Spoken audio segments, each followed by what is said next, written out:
एक जहाज ताइवान से साउथ अफ्रीका जा रहा था। ये साउथ अफ्रीकन एयरवेज फ्लाइट 295 थी। इस जहाज में 159 लोग सवार थे, 140 मुसाफिर और 19 लोग जहाज के अमले से। जहाज के कैप्टन का नाम डॉई ओएस था। जहाज के दूसरे पायलट का नाम डेविड एटफिल था। ये दोनों पायलट्स बहुत तजुर्बेकार थे। दोस्तों, इस जहाज ने मॉरिशस से होते हुए साउथ अफ्रीका पहुंचना था। फ्लाइट से पहले रूटीन की तरह जहाज को हर लिहाज से चेक किया गया। जहाज का जो कार्गो का हिस्सा होता है, जहां सामान होता है, उसकी भी इंस्पेक्शन की गई। हर चीज नॉर्मल थी।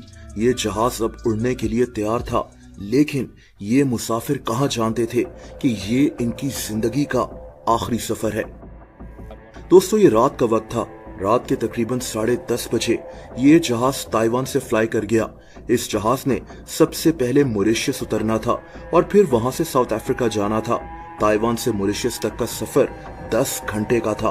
पहले 9 घंटे तो सफर बिल्कुल नॉर्मल रहा। मुसाफिर जानते थे कि बस 1 घंटे के बाद ये मॉरिशस पहुंच जाएंगे, लेकिन अचानक इस जहाज में स्मोक अलार्म बजना शुरू हो गया।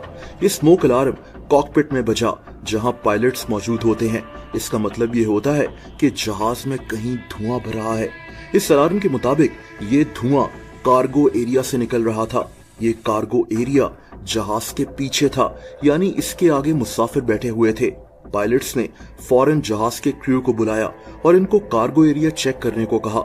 ये लोग जब कार्गो एरिया में पहुंचे और उसमें आग लग जाए, इसका मतलब डिजास्टर है। जहाज के क्रू ने इस आग को बुझाने की कोशिश शुरू कर दी, लेकिन ये आग देखते ही देखते मजीद फैल गई और जहाज के कंट्रोल केबल्स तक पहुंच गई, जिसकी वजह से जहाज के केबल्स में शॉर्ट सर्किट हो गया। दोस्तों, अब जो मुसाफिर जहाज के पिछले हिस्से में बैठे थे, जिनके साथ ये कार्गो एरिया था, इनको सांस लेने में भी मुश्किल हो रही थी। इनको फौरन जहाज के अगले हिस्से में लाया गया। जहाज में पैनिक फैल चुका था। मुसाफिर जानते थे कि शायद ये इनकी जिंदगी के आखिरी लम्हात हों।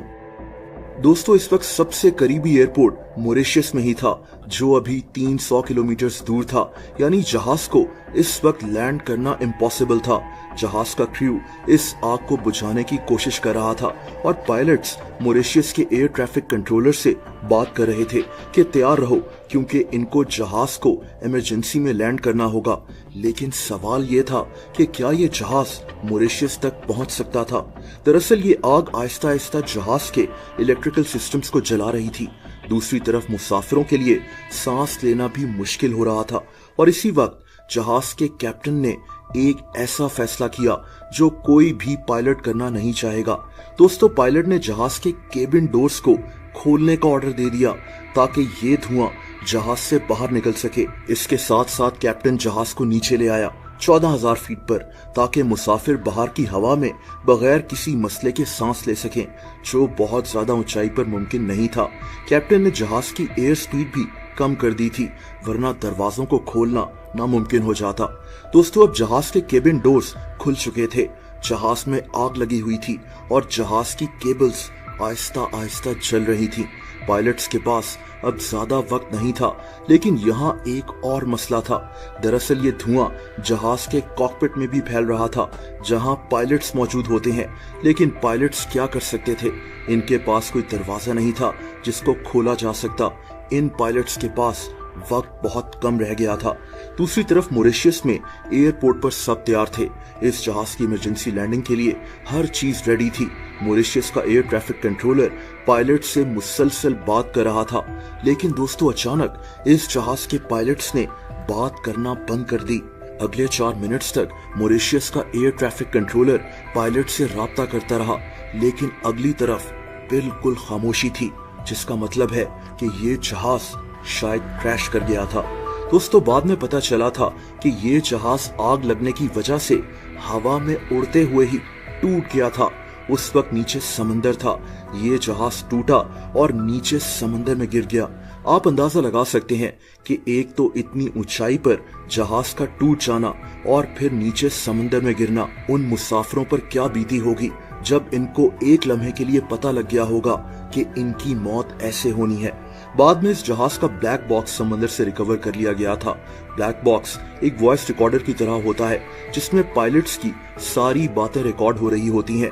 किसी हादसे की सूरत में इसको कुछ नहीं होता और इसी से पता लगाया जाता है कि इस जहाज में हादसे के वक्त क्या कुछ हो रहा था। दोस्तों, इस हादसे की इन्वेस्टिगेशन शुरू कर दी गई। कुछ लोगों ने कहा कि ये एक दहशतगर्दी का वाकया है और जहाज में किसी बॉम्ब की वजह से आग लगी है, लेकिन इसके कोई सबूत नहीं मिले। इस इन्वेस्टिगेशन में ज्यादा कुछ पता नहीं लगाया जा सका क्योंकि इस जहाज के कई टुकड़े हो चुके थे और ये टुकड़े समंदर के अंदर थे। कुछ मुसाफिरों की लाशें जरूर मिली थीं। इनके फेफड़ों में राख मौजूद थी, यानी अगर ये जहाज मॉरिशस पहुंच भी जाता तो भी जहाज में मौजूद लोग जिंदा ना बच सकते। दोस्तों, अब क्योंकि इस इन्वेस्टिगेशन में ज्यादा कुछ तो पता नहीं चला कि जहाज के कार्गो एरिया में आग कैसे लगी, तो इसके मुतालिक कई कॉन्स्पिरेसी थ्योरी सामने आ गईं। जैसा कि साउथ अफ्रीका एटम बॉम्ब बनाना चाह रहा था और इनकी फौज ने इस जहाज में कुछ ऐसा स्मगल किया जो इनके एटम बम प्रोजेक्ट के लिए काम आना था और वही चीज एक्सप्लोड कर गई और आग लग गई। लेकिन ये सब सिर्फ कॉन्स्पिरेसी थ्योरीज हैं।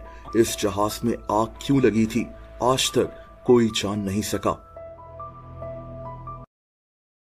दोस्तों, अगर आप मुझे इंस्टाग्राम पर फॉलो करना चाहें तो उसका लिंक नीचे डिस्क्रिप्शन में मौजूद है।